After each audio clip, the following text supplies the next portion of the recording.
Hello. मेरा नाम है रजत कदम। मैं ग्वालियर से बिलोंग करता हूँ। मैंने ग्रेजुएशन में बीई किया हुआ है यानी इंजीनियरिंग। मेरी ब्रांच थी इलेक्ट्रॉनिक एंड कम्युनिकेशन।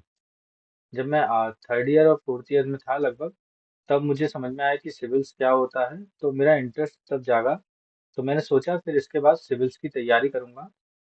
तो उसके बाद फिर मैं इंदौर आ गया। तो अब मैं 3 साढ़े 3 साल से इंदौर में ही रह रहा हूँ। यहीं रह के सिविल्स की तैयारी की मैंने, और अभी भी कर रहा हूँ मैं आगे। तो मैंने जो एक्सपीरियंस लिया है मेरा इतना, मैंने कोचिंग्स में भी पढ़ाया है यहाँ। तो कुछ मंथ का मुझे वहाँ टीचिंग का एक्सपीरियंस भी है। तो जो मैंने यहाँ एक्सपीरियंस लिया और जो इतनी सारी चीज़ें मैंने सीखी हैं इतने दिनों में, तो वो मैं आपके साथ शेयर करने जाऊँगा। और आपको मुझसे क्यों पढ़ना चाहिए, तो ये भी मैं आपको बताऊंगा, क्योंकि मैंने इतना एक्सपीरियंस लिया है, एग्जाम्स भी दिए हैं, तो सारी चीज़ें फेस की हुई हैं कि समझ में आता है कि हाँ कहाँ क्या गलती हो सकती है और कहाँ क्या नहीं। तो मुझसे आपको क्यों पढ़ना चाहिए ये मैं आपको बता देता हूँ। तो जो आपको कंटेंट मिलेगा मुझसे, वो एकदम बेस्ट कंटेंट मिलेगा। मतलब जो मैं आपको पढ़ाऊंगा वो मैं खुद का कंटेंट बनाता हूँ। तो उसको हम मैं करंट अफेयर से भी जोड़ के चलेंगे। ठीक है।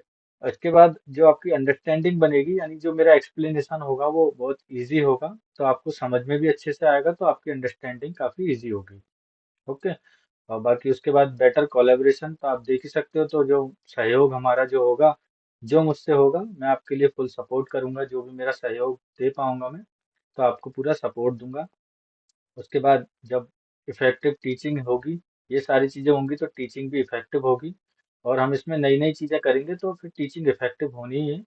तो इसके बाद आगे चीजें हम सारी देखेंगे फिर। Important for all competitive exams के लिए है ये। तो जो मैं सब्जेक्ट आपको पढ़ाने वाला हूँ, वो ऑल कॉम्पिटिटिव एग्जाम के लिए काफी बेनिफिशियल है। तो आप जानते ही होगी पॉलिटी। पहले तो फ्रेंड्स मैं बता दूं आपको कि पॉलिटिकल नहीं होता है, वो पॉलिटी होता है, क्योंकि काफी लोग बोलते हैं कि पॉलिटिकल। तो पॉलिटिकल एक अलग चीज होती है और पॉलिटी अलग चीज होती है। ठीक है। और पॉलिटिकल साइंस अलग चीज होती है। तो मैं आपको बता देता हूँ कि पॉलिटिकल साइंस का ही हिस्सा होता है पॉलिटी, जो कि पॉलिटिकल साइंस यूपीएससी में ऑप्शनल सब्जेक्ट भी है। तो पॉलिटी उसका हिस्सा होता है, तो हम पॉलिटी पढ़ने जा रहे हैं। ठीक है। जिसमें हम संविधान पढ़ेंगे और सारी चीजें पढ़ेंगे। तो जो मैं आपको पढ़ाऊंगा, और पॉलिटी जो सब्जेक्ट है वो काफी इंटरेस्टिंग है, अगर आप उसको अच्छे से समझते हुए चलोगे तो इसके क्वेश्चंस भी आते हैं एमपीपीएससी में, और यूपीएससी में भी आते हैं। तो और बाकी अदर एग्जाम्स में भी आते हैं इसके क्वेश्चन। तो कुछ मतलब जो कुछ चुने हुए टॉपिक हैं, उनमें छोटे एग्जाम्स में आते हैं, वनडे एग्जाम्स में। लेकिन एमपीपीएससी और यूपीएससी में इनसे काफी अच्छे एग्जाम्स में क्वेश्चंस आते हैं। तो ऑल कॉम्पिटिटिव एग्जाम्स के लिए पॉलिटी एक बेहतर सब्जेक्ट है।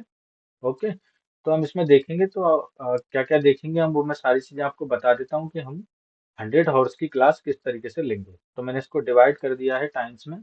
तो मैं आपको बताता हूँ कि आगे किस तरीके से हम लेंगे भारतीय राज्य व्यवस्था पॉलिटी क्लास। इसको हम बेसिक टू एडवांस लेके चलेंगे पूरा। तो मैं आपको बेसिक से समझाऊंगा पूरा एडवांस तक, जिसमें अपना करंट अफेयर्स भी, सॉरी, शामिल होगा। ओके। तो भारतीय संविधान की ऐतिहासिक पृष्ठभूमि, तो इसको हम पूरा 10 आवर्स में डिलीवर करूंगा मैं आपको। ओके। जिसमें आपको समझ में आएगा कि पूरा बेसिक से हम पूरा एडवांस तक लेके चलेंगे इसको। तो कहाँ से संविधान की शुरुआत हुई थी, अपन इसकी पृष्ठभूमि पूरी लेके चलेंगे। तो इसको हम 10 क्लासेस में पूरी आपको मैं कवर करवा दूंगा। इसके बाद हम भारतीय संविधान का निर्माण लेंगे कि संविधान का निर्माण कैसे हुआ था। इसमें मैं 3 आवर्स का टाइम लूंगा। इसके बाद संविधान सभा की कार्यप्रणाली देखेंगे, और संविधान सभा देखेंगे कि कैसे बनी थी और इसमें क्या क्या था।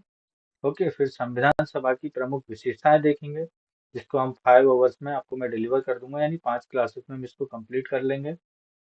इसके बाद संविधान सभा के, सॉरी, भारतीय संविधान के स्रोत देखेंगे, कि संविधान कहाँ कहाँ से लिया गया है, किन किन देशों से लिया गया है, और क्यों लिया गया है। तो ये सारी चीजें हम कवर करेंगे। इसके बाद एक छोटा सा टॉपिक है उद्देश्य का, जो कि छोटा तो है लेकिन बहुत महत्वपूर्ण टॉपिक है। तो इसको भी हम देखेंगे। इसके बाद आते हैं संघ और राज्य क्षेत्र, जो कि हम 2 घंटे में इसको कंप्लीट कर लेंगे। फिर इसके बाद आता है नागरिकता, मूल अधिकार, और राज्य के नीति निर्देशक तत्व, और संविधान संशोधन। तो ये जो 4 टॉपिक हैं, इसमें एमपीपीएससी में और जो वनडे एग्जाम्स होते हैं उनमें क्वेश्चंस काफी आते हैं। तो मूल अधिकार और नीति निर्देशक तत्व से तो हर साल मतलब ये क्वेश्चन है कि आपको एक ना एक क्वेश्चन देखने को मिलता ही है, एमपीपीएससी में हो या फिर किसी अदर कॉम्पिटिटिव एग्जाम्स में हो। तो मूल अधिकार और नीति निर्देशक तत्व हम काफी अच्छे से पढ़ेंगे, इसलिए मैंने इसमें 6 आवर्स और 5 आवर्स लिया है, ताकि हम इनको काफी बेटर वे में समझ सकें। ओके, फिर अपन देखेंगे संविधान संशोधन, इसके बाद आपातकालीन उपबंध देखेंगे, और फिर संसदीय और अध्यक्षात्मक शासन प्रणाली। तो ये भी काफी अच्छे से हम पढ़ने वाले हैं, इसलिए मैंने इसमें भी टाइम ज्यादा रखा है, ताकि हम इसको सारी चीजों को अच्छे से कवर कर सकें। फिर आएगी भारत की संघीय व्यवस्था, फिर केंद्र एवं राज्य संबंध। तो इनमें मैंने 7 घंटे का टाइम लिया है, तो इसको हम अच्छे से पढ़ेंगे, ये भी सारी चीजें, ये भी मैं आपको बेटर तरीके से समझाऊंगा। और इन सब में हम करंट अफेयर्स भी लेके चलेंगे, ताकि वहां से हम इसको भी कवर करते हुए चलें, क्योंकि करंट अफेयर्स में भी सारी चीजें चलती हैं, तो वहां से भी रिलेटेड क्वेश्चन एग्जाम्स में पूछे जाते हैं। ओके, फिर आते हैं संघ एवं राज्य की कार्यपालिका, और संघ एवं राज्य की विधायिका और न्यायपालिका। तो ये तीनों चीजें, कार्यपालिका, न्यायपालिका और विधायिका, काफी इंपॉर्टेंट हैं। तो विधायिका, कार्यपालिका और न्यायपालिका के बारे में भी हम पढ़ेंगे, संघ एवं राज्य दोनों की, तो इसके बारे में भी हम अच्छे से डिटेल में देखेंगे। फिर हम आएंगे स्थानीय निकाय पे, जो कि एमपीपीएससी में काफी इंपॉर्टेंट टॉपिक माना जाता है, तो इसीलिए हम इसमें 6 आवर्स का टाइम लेंगे। तो ये भी सारी चीजें आपको समझा दूंगा। फिर इसके बाद आप देख सकते हो कि रिसेंटली में ही लास्ट ईयर में ही जोड़ा गया है कि संवैधानिक और गैर संवैधानिक आयोग। तो यहाँ पे भी हम सारे आयोग कवर करते हुए चलेंगे, क्योंकि मैं आपको पूरी डिटेल्स के साथ पढ़ाऊंगा, तो यहाँ से भी कोई भी क्वेश्चन आपका नहीं छूटेगा। इसके बाद संविधान के अन्य प्रमुख प्रावधान और विविध। तो विविध में भी हम सारी चीजें लेके चलेंगे, इस तरीके से आपको पूरा ऑल ओवर 100 आवर्स का पॉलिटी धमाका मिलने वाला है। तो आप देख सकते हैं कि मैंने किस तरीके से मेंटेन किया हुआ है सारी चीजें। तो हम इसको हावर्स के हिसाब से पूरा क्वालिटी कंप्लीट करते हुए चलेंगे। ओके, तो हम मैं आपको बता देता हूँ कि एक छोटा सा टॉपिक भी ले लेते हैं हम, ताकि आपको समझ में आ जाएगा कि किस तरीके से हमें आगे पढ़ना है और किस तरीके से मैं आपको समझाने वाला हूँ। तो मैंने छोटा सा टॉपिक जैसे कि बताया उद्देश्य का, तो हम इसको ले लेते हैं, भारतीय संविधान की उद्देश्य का। ओके, तो छोटा सा ही टॉपिक है, लेकिन काफी इंपॉर्टेंट टॉपिक है। तो उद्देश्य का, जैसा कि नाम आप पढ़ रहे हो, तो इससे आप समझ सकते हैं कि उद्देश्य का क्या है। तो संविधान का उद्देश्य क्या है, वही उसे उद्देश्य का कहते हैं। तो उद्देश्य का क्या है कि संवैधानिक संरचना के ढांचे की झलक है। तो आप पढ़ के समझ ही गए होगे कि संवैधानिक संरचना, ढांचे की झलक, मतलब संविधान में क्या दिया है, उसकी एक झलक उद्देशिका में दिखाई देती है।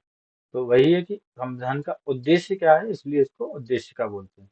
इसका उद्देश्य क्या है कि राष्ट्र कैसा हो, राष्ट्र कैसा हो, यही संविधान में दिया गया है कि राष्ट्र कैसा हो। सारी चीजें बताई गई हैं कि किस तरीके से राष्ट्र बनेगा, किस तरीके से राष्ट्र कैसा होगा, तो वही उद्देशिका में दिया गया है।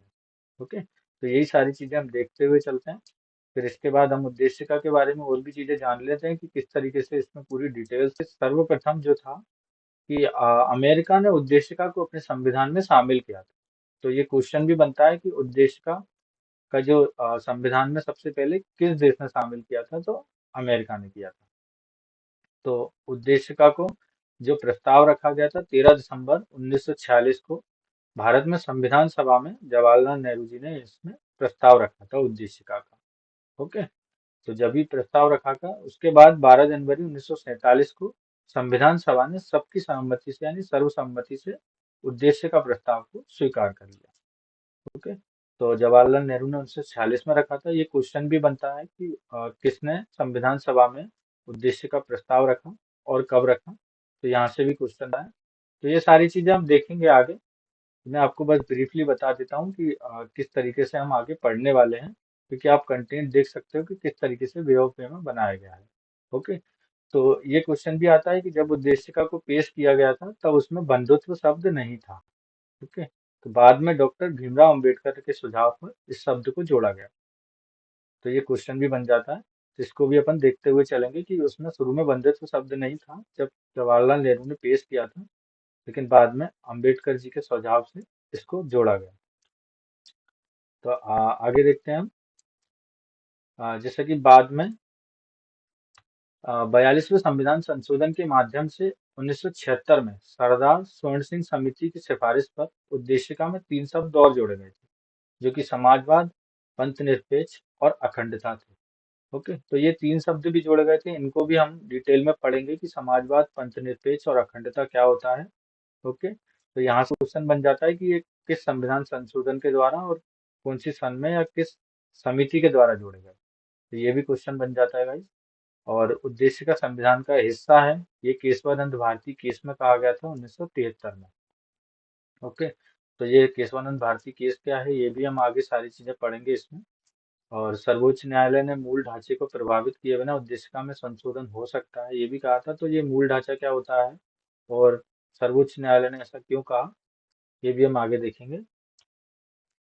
ये आपकी उद्देशिका है, इसमें आप देख सकते हो कि किस तरीके से दी गई है। ये इम्पोर्टेंट क्यों है, क्योंकि आप देख सकते हो कि इंटरव्यू में डायरेक्ट क्वेश्चन पूछ लिया जाता है कि भारत की संविधान की उद्देशिका बताओ।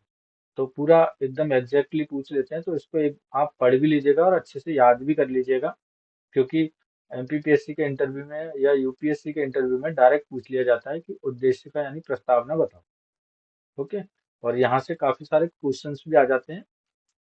तो आप देख सकते हो मैंने कुछ क्वेश्चंस एग्जाम्पल के लिए बनाए भी हैं, तो मैं आपको दिखा देता हूँ कि उद्देशिका में कितने प्रकार की स्वतंत्रता मिलती है। ओके, तो आंसर मैंने दे रखे हैं, इसकी 5 प्रकार की स्वतंत्रता मिलती है। तो आप देख सकते हो यहाँ कि अ, देखिए, राजनीतिक विचार, अभिव्यक्ति, विश्वास, धर्म और उपासना की स्वतंत्रता। तो सामाजिक, आर्थिक और राजनीतिक न्याय। ठीक है, ये न्याय है 3 तरह के, जो आप देखेंगे इसका भी क्वेश्चन। और स्वतंत्रता क्या है, विचार, अभिव्यक्ति, विश्वास, धर्म और उपासना। तो ये जो 5 हैं इनकी स्वतंत्रता मिलती है। ओके, जैसा कि क्वेश्चन में दिया गया है 5 प्रकार की। और कितने प्रकार की न्याय उद्देशिका में मिलता है, तो इसका आंसर है 3 प्रकार का न्याय। तो यहाँ पे न्याय भी दिया गया है। तो ये देख सकते हो आप कि सामाजिक, आर्थिक और राजनीतिक न्याय, तो 3 प्रकार का न्याय दिया गया है। तो इस तरीके के क्वेश्चन भी आपको देखने को मिल सकते हैं। इसके बाद हम देख सकते हैं, मैंने एक क्वेश्चन बनाया है जो थोड़ा सा मतलब घुमा के बनाया हुआ है। तो इस तरीके के क्वेश्चन भी आजकल लेटेस्ट में एमपीपीएससी पूछ रहा है।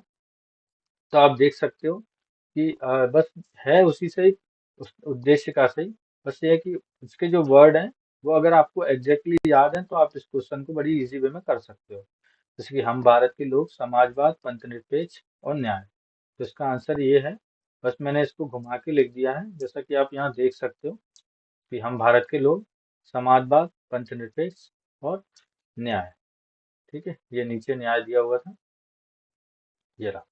ठीक है, तो इस तरीके से आप बस, अगर आपको एग्जैक्टली याद है तो इस तरीके का आपको क्वेश्चन देखने को मिल जाएंगे।